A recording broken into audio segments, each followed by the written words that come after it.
homeschooling the whole time. The whole time we've had kids, we've never done anything different. Since we've had Samuel, who is our oldest, is 16. So we've been homeschooling since he was, 5 or 6 years old for 11 years or so.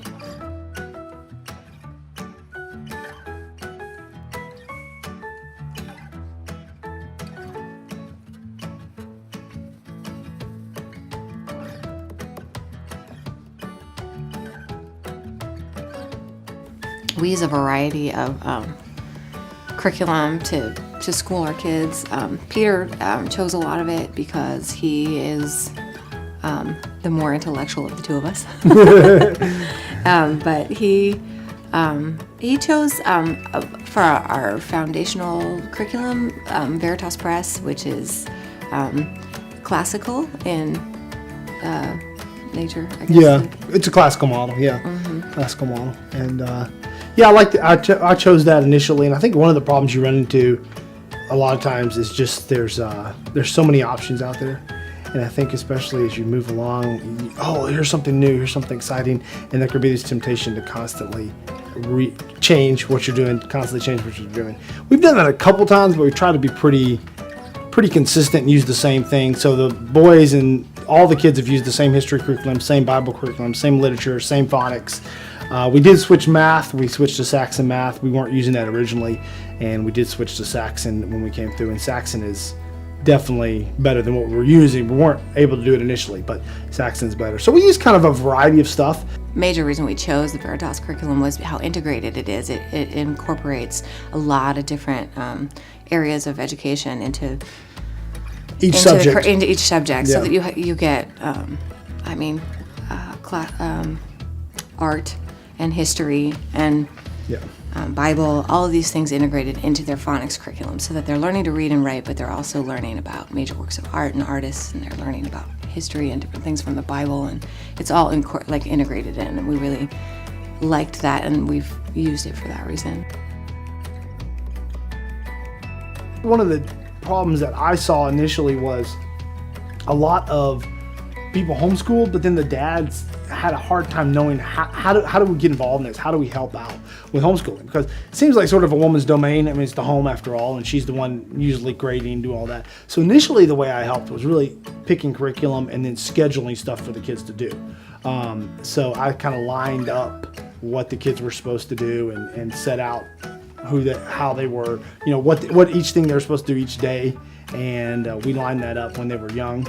I felt like as a dad, I could alleviate some of the burden by helping plan, helping grade, helping buy the curriculum. I think sometimes dads can be sort of cheap. Come on, wife, use what you got instead of saying, okay, I could just buy the book, but if I bought the DVD, it would really help her out, and it might be, an extra $50, $100 more, but it might help out. So trying to get the things that she really needs to make it work, and I wasn't always really good at that initially, but I've learned that it's better to put out a little bit more money and give the wife the things she needs to make it happen. And of course, I got feedback from Julie. Julie was like, sometimes, no, this doesn't work, but overall, we worked that out. So those are some of the things I did as a dad, ways I could help. Well, I do daily tutoring individually with the younger kids to help get the basics in their education really rock solid. So I spend time with them individually going through their phonics lessons, which takes a good half an hour or so, and then maybe another half an hour for math. So we do some group lessons, especially science, music, and some different things like that. But mostly, every day, I try to really discipline myself to do like phonics and math tutoring with each one, so that they get really thorough knowledge of and one-on-one time with me. And so as they grow, they get more and more it's not that they don't necessarily want that time with me the same way, they get bigger and they want to do it themselves. They get to where they ask me, can I read the teacher part, instead of me reading the teacher script and then them, doing the student part. They get to where they want to read the teacher script and they want to do it. And so it doesn't, after a few years, they just start to, I can let them do a little bit more. And then by the time they're in junior high, our experience has been that they're ready to read their own curriculum and follow their own instructions to carry out their own worksheets and accomplish what they need to do. And, and then we manage that, we oversee it. And then our oldest boys that are 16 and 15, they really need very little oversight now. I think even as they move along, they need sort of teaching, but it really shifts as to how they don't need you to go over the basics of, okay, here's how you plan your week.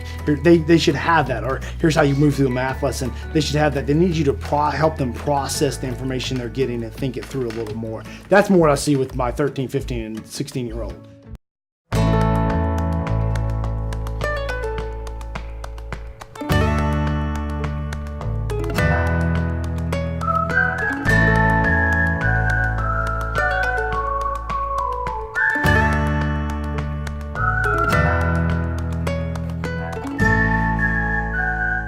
Hi, I'm Mary Powell. I home educated my 2 children for 12 years.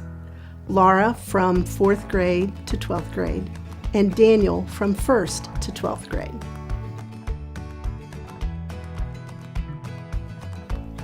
I chose the A. Becca book curriculum.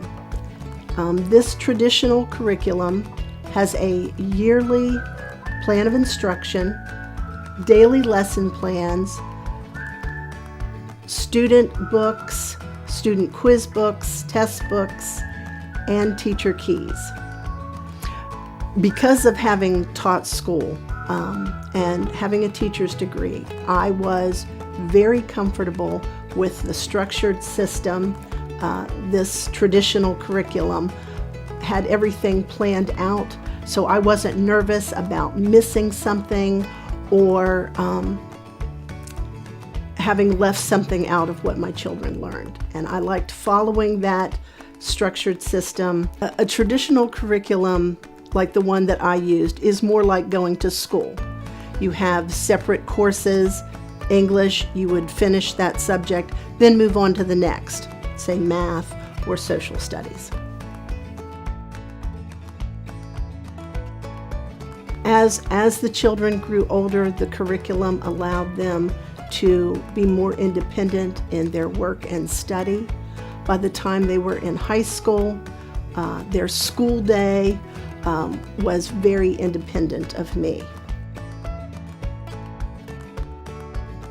In the early years, 1st and 2nd grade, I allowed Daniel to run laps through the house after every completed worksheet or completed subject, and because he had a lot of energy, it helped him break up the time that he had to sit still, and that worked well for us.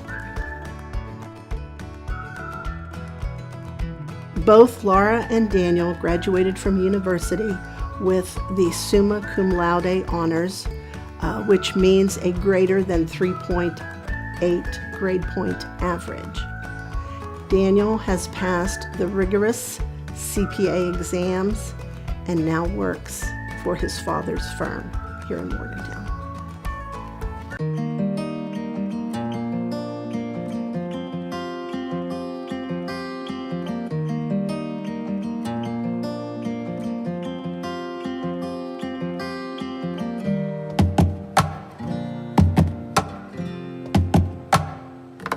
We started homeschooling about 5 years ago, so we just finished our 5th whole year. I was just laughing, thinking about this earlier. You're always homeschooling. I just didn't know that's what we were doing. So I learned after the fact that you're just always teaching your kids. So I guess I've been doing it for 11 years.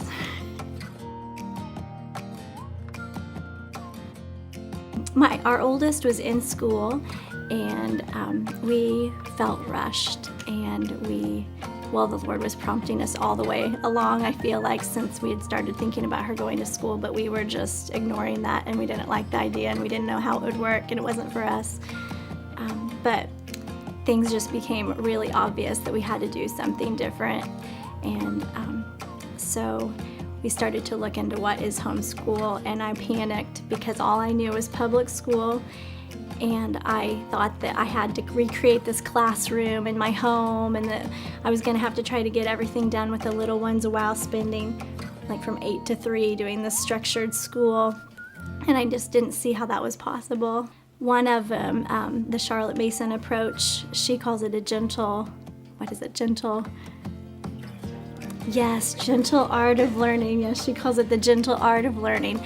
And I realized that we were already doing that in a way. You know, we were teaching as we did laundry, and we were trying to make habits of attentiveness and reading books and talking about them and looking at what God had made everywhere and trying to learn from it.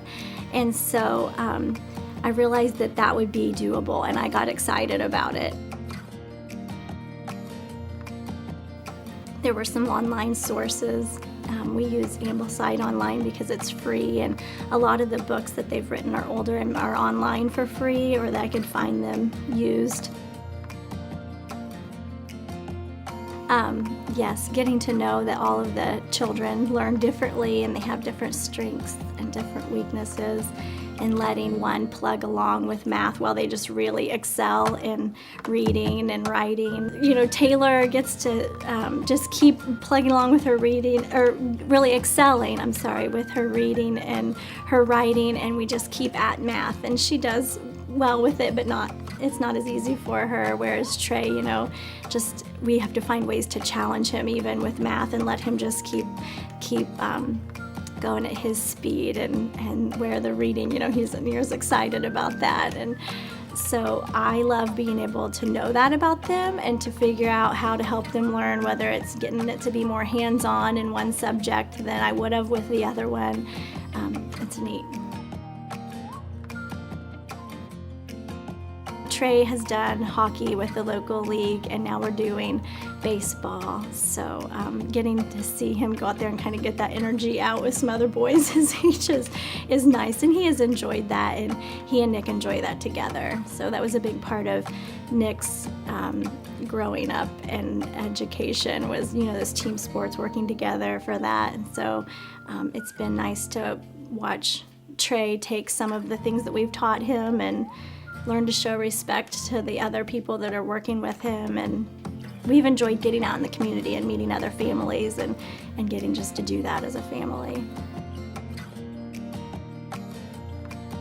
The kids and I have always been excited about finding things that the Lord has made and looking at it and investigating. And so when we looked at the Charlotte Mason approach to nature study and how it could be very scientific, and collected our field manuals of the different like birds and flowers and weeds and everything, we were really excited about that, and we started a nature journal. So one of my favorite pictures of us at home, and I can't say it happens beautifully every time, but we do have these beautiful moments where a turtle will wander into the yard, or a beautiful flower will bloom and one of the kids will find it, and we'll just kind of stop everything and drag a blanket out in the yard, and the kids will grab their nature journals, and I'll grab some of the books that we're supposed to read that day in case it takes them a while, and they'll go out and we'll just enjoy the day, and they'll try to recreate what they see in their nature journals and draw it. And I just picture us out there doing that, and the little ones playing in the yard around us, and it's just, those are good moments.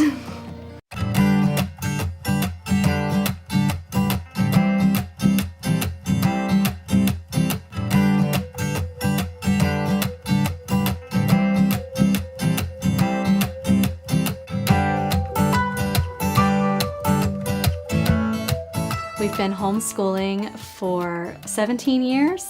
And we've homeschooled all the way through up to having our two oldest in college. We have followed a classical approach to education, so we use a wide variety of curriculum. We don't buy our curriculum from anywhere in particular. So the classical model is based on the trivium, which is the idea that you try to tailor education to a child's developmental stage at the time. So at the grammar stage, when they're younger, you pretty much just try to expose them to as many ideas as you can. You read a lot of books, do a lot of science experiments, take walks outside, watch movies, just all kinds of experiences to get facts in their head. And they do a lot of memorization. It's a great time to have them memorize all the presidents or all the capitals of the world, which we sang songs and did different things like that when they were small. Learned Latin declensions that they had no idea what they meant, but it was fun to stand in the grocery line and sing Latin declensions while you were waiting.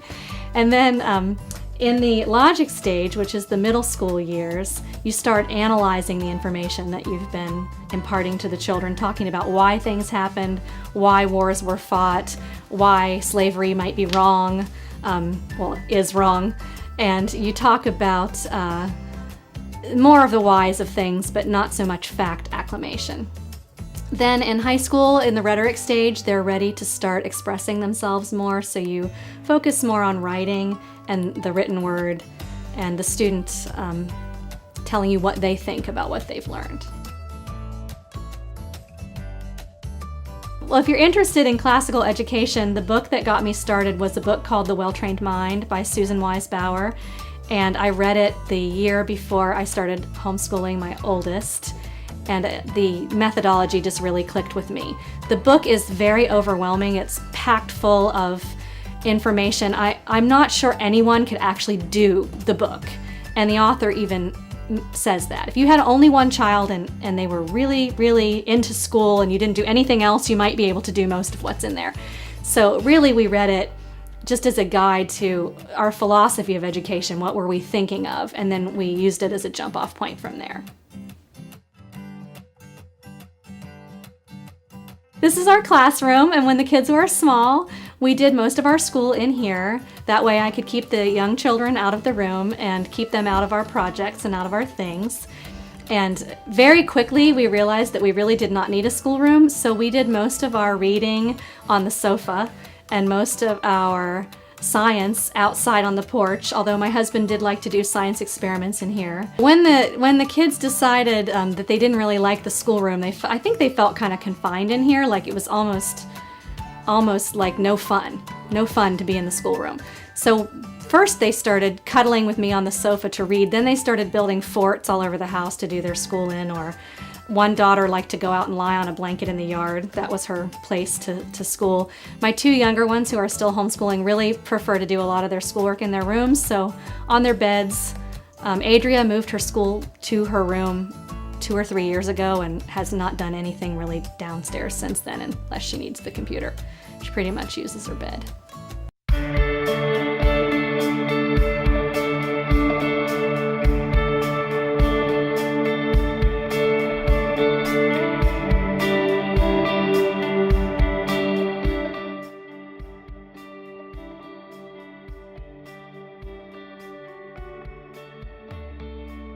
Hi, my name is Lisa Martinez, and I am married with 4 children.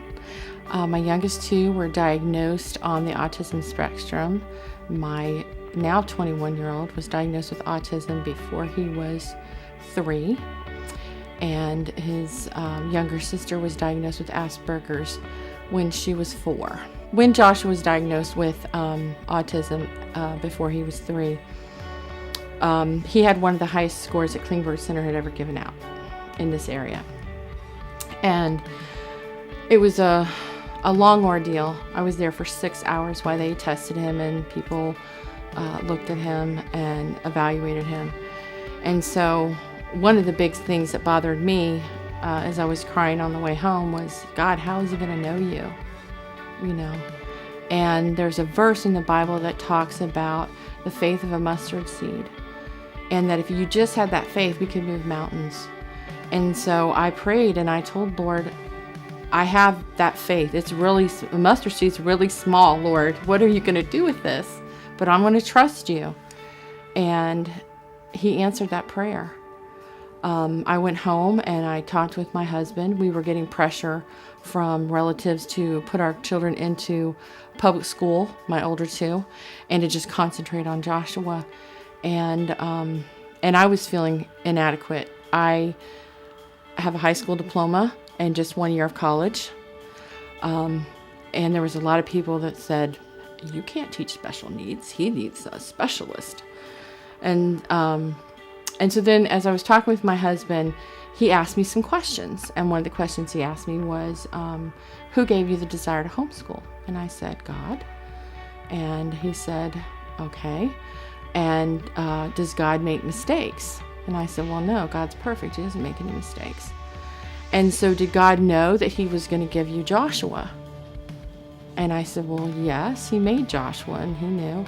And he said, well, how do you know that he didn't prepare you ahead of time for you to be able to school Josh and know what to do with him?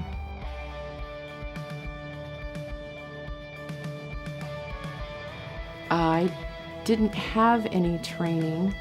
I stopped doing school for 2 months. That's the beauty of homeschooling. Here it can be very, very flexible. So I stopped homeschooling for 2 months, and I read everything that I could read on autism. It's not like when your child gets cancer and they hand you this packet and say, okay, this is what we're going to do, this is our plan. With autism, they don't necessarily know what causes it.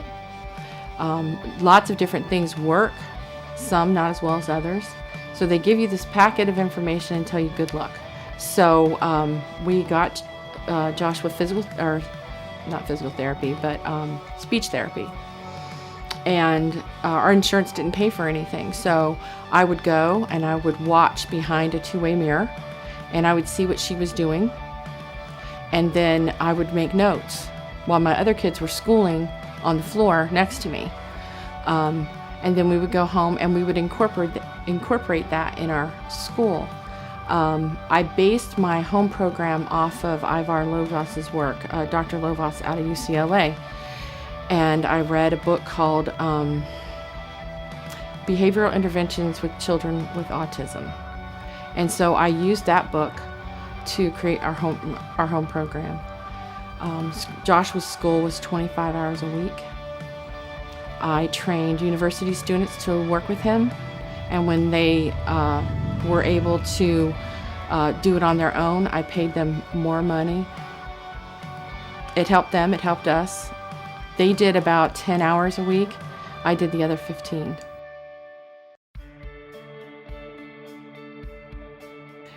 My older children in the beginning felt that Joshua didn't love them. He wouldn't hug anyone. He would push away if you tried to hug him. He would physically attack you if you changed one of his lines, if you moved his car in the least amount of way.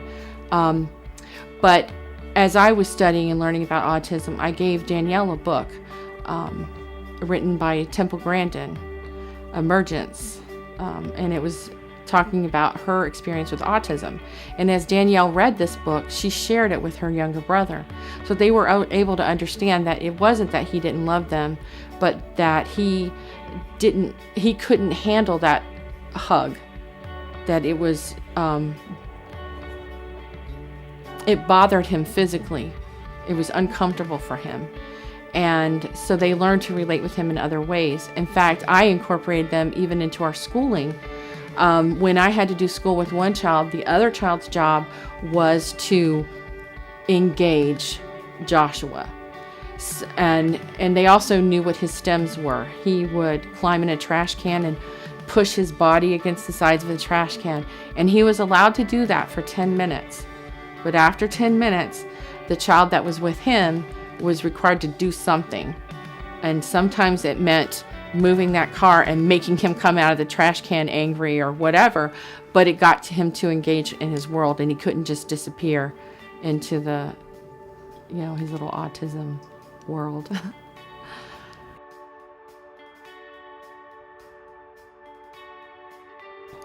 Even though in the beginning I was given that diagnosis of he wouldn't potty train, he would have to live in a group home, he would probably never marry. And today, I don't think any of those things are going to be true about him. He graduated from our homeschool. He applied for the Promise Scholarship and received that scholarship. He also received a Shenandoah Scholarship from WVU to help him with cost of textbooks and stuff. And his first semester, he got a 3.8 in the music department. The second semester, he got a 4.0. And then he decided he was going to switch majors because he just wanted to enjoy his music. And so he's into accounting now. And he got a 3.8 his first semester, and we're waiting for his grades for this semester.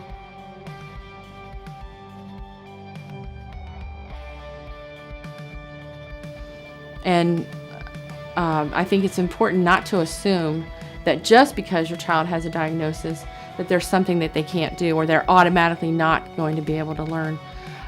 One thing that I was told was, you can't teach your child to read using phonics. And I was like, well, why not? All my other children learn how to read that way. Oh, well, autistic kids don't learn that way. They have to use whole language. And I said, well, at this point, I'm just not going to assume that he can't do anything. We'll just keep working. And then if we hit a brick wall, then we'll have to find some way to go around it. What I would say to someone who has a special needs child and is considering homeschooling is, you can do this. You can do it not on your own strength, on God's strength. If you depend on Him, come to Him every day with whatever your needs are, and He will answer. He will answer you. He answered me.